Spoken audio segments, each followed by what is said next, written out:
Well, hi. I'm excited. And I have a buddy with me with a lot of tension. But I'm on the red dot, so I like it. I hope I have also my screen. There it is. Probably you all understand and you recognize this kind of news headers. Confused man swings with a big knife. Naked man bites a police officer. Confused woman sets her house on fire. Confused man taken by the roof from rescuers. Confused man pees in a bucket at the gas station. Incidents with confused people increased by 60%. Well, this last news header is from February 2018 from the newspaper. And it says, the police collected in 2017 over 83,000 notifications about people with confused behavior. Well, I'm a bit tensioned now, but I'm lucky and I feel happy. But I'm a normal guy, I'm a normal man, but I was crazy. I had this confused behavior. I was one of those men from the newspaper. So in this next 15 minutes, I hope, I'll give you some stills and a fast-forward mode of my life. Still one, like a dia slide. Still one. I was a young boy. I was about 6 years old. And I saw some situation. Because in the middle of the night, I was sleeping, and suddenly I heard some noises from the bathroom next to my bedroom. First, I thought, what's going on? So I felt some tension. But then I decided to crawl out of my bed and walk along my Lego creations. And gently, I opened the door and peeked around the corner. There I saw one of my brothers. He was sitting at the toilet seat and he was shivering. And for sure, he was totally out of contact. My mother, she was calm and tender, and she was close to him. But I saw this tension in his eyes. I, myself, as a young boy, I was triggered. I wanted to help. I wanted to understand what was going on with him. And I saw his tension in his eyes. So, as soon as possible, I went back to my room. Afterwards, nobody had seen and nobody knew I had seen this as a young boy. So there was one member of my family having great trouble. And as a young boy, as a sensitive young boy, I took this energy towards me. So this whole time, my family, there was a tension in our family system. Okay, next slide. When I was about 15 years old, my mother had cancer. So exactly on the birthday of my 15th birthday, she died due to cancer. That was a difficult moment. I wanted to understand what was happening. Why was it exactly on that birthday of mine that this happened? So was there some symbolism in it, in this key moment? Was it like a circle that wanted to reconnect life and death as one something? So I wanted to understand, how come my mother died exactly on the same day that she gave birth to me? I feel still tension. So, next slide, still free. At the age of 18, I really got frustrated because this whole situation I was into, it felt so wrong. I felt my own grief, but also I felt the grief of my father. And besides, he had his own problems too, like being homosexual and suppressing that feelings all of his life. So that was a difficult time. My mother, her last words to me were, "Boy, don't be a struggle. Take good care of your father." And you know, what we did most, my father and I, we were really good at, was arguing together. Yeah. In the meantime, at age 18, I also had my high school, so there was a lot of pressure to pass my exams. And I had those worries about my father. So I went to the school teacher and tried to explain my worries. And it was difficult to do, so I had made a drawing, and it was something like this. So in my explanation with this drawing, I used father symbols in it, like this bird made from a paragraph, pa, and my father hanging on a parachute. And I said to the teacher, "Look, my father is falling, and he thinks he will be saved by his parachute. But look closer, it's a cone of an ice cream." I really thought like that. So then there was this day I became confused. Snap.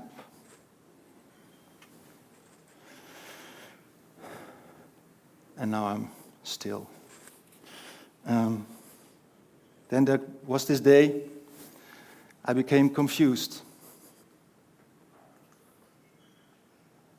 And I'm out of my text. Okay. When I was 18, I also had to go to the north of the Netherlands for military duty. So it was a big city in the north, and the city became a maze. And during this walking in the city, with a lot of building structures and noises, I thought I was in some kind of war or a training program.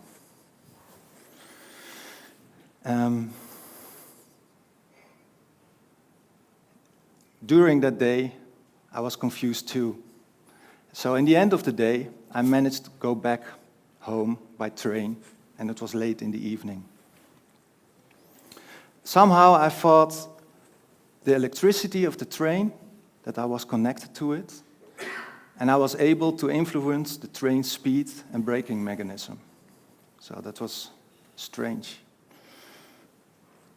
In my first psychosis, I was in the city. I experienced special connections with others. So I talked to strange people impulsively. I stepped into a car. The craziness of the city, it became my own craziness. So I felt a lot of synchronicity, and also cause and effect was visible, too clear for me.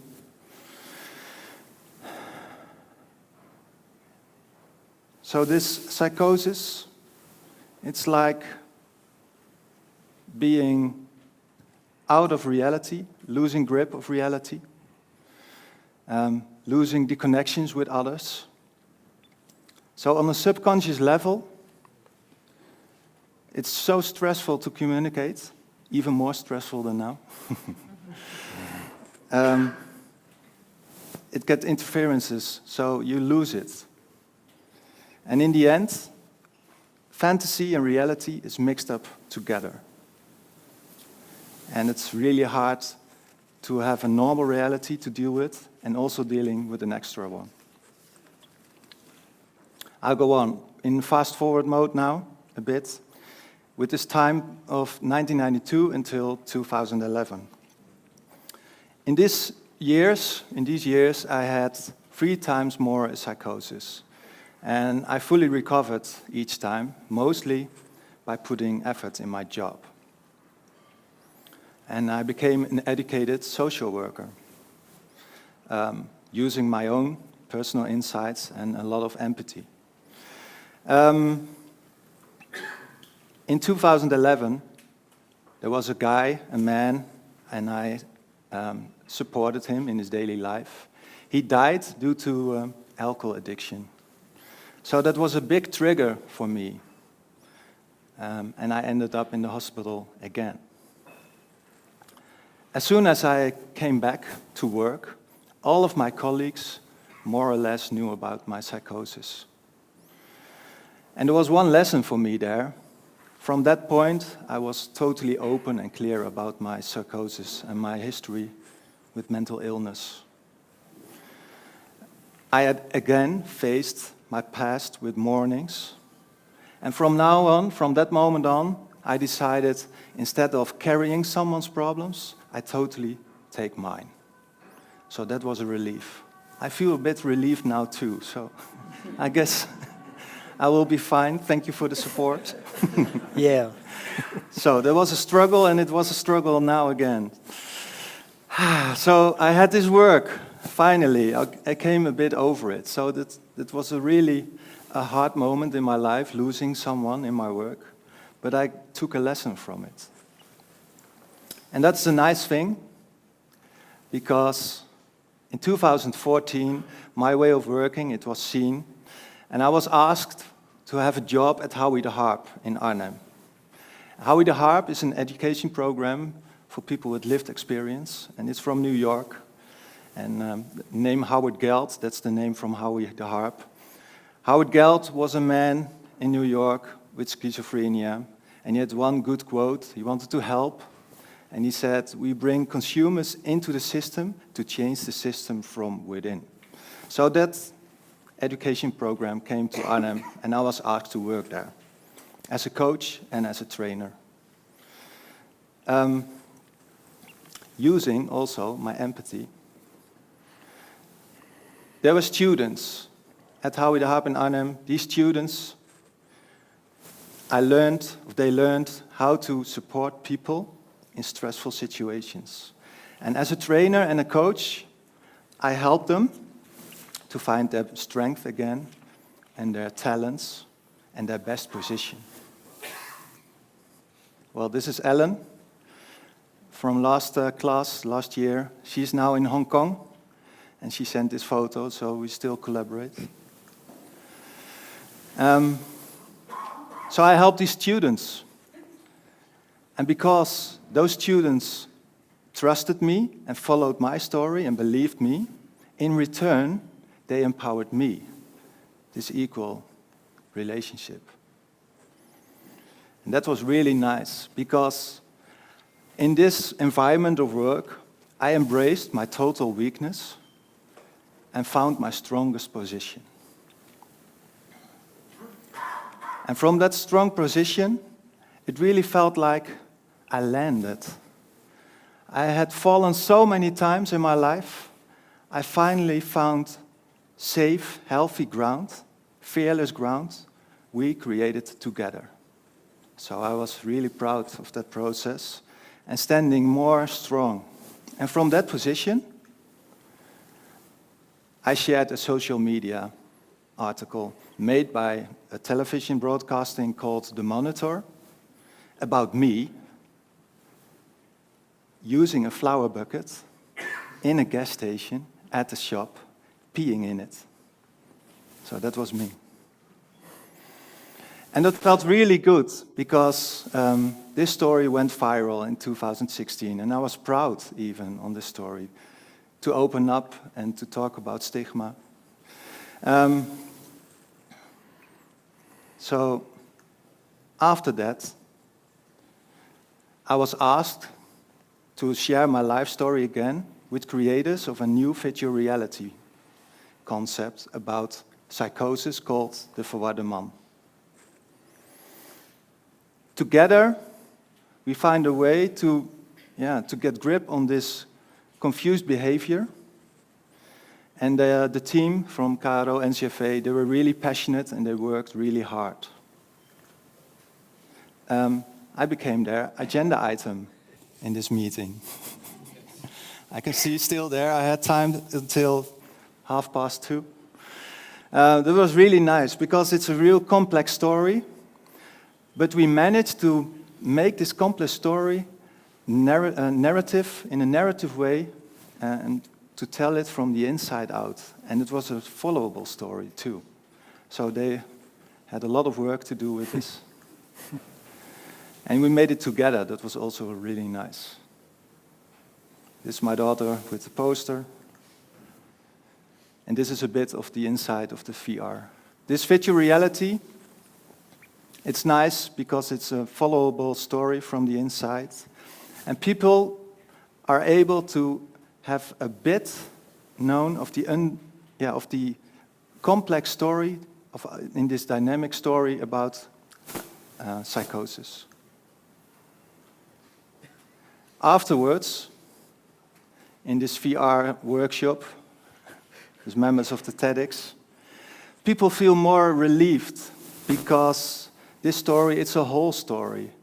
It's not only the stressful story you see in the newspaper, it's a whole story, also with positive thoughts in it. So people change their paradigms on mental illness and are more comfortable with it. So this VR, this particular VR, its effect, it has a circular reasoning. And they're on the slide, because it's about fear. With less fear, people nearby someone with psychosis, like me, can come near. And being near creates a healthy atmosphere, having more grip on a shared multi-reality. And this shared reality becomes less strange for me and for the other one. Together, there will be more normal behavior. And that reduces fear. So that's the circle I want to explain to you. So this fear of this VR is a thing, a toy maybe for some people. But for me, this VR empowered my life. So this is my final quote, and you see already my family. I was a young boy, a young healthy boy, and I became a confused man. I'm happy and I'm healthy, and I'm so proud of my family being a solid system together, and I'm still alive. That's what I like also. And yes, this sense of healing the world, what was in my psychotic times, this sense of healing the world, it became my illness. And now I use my illness to heal the world. Thank you.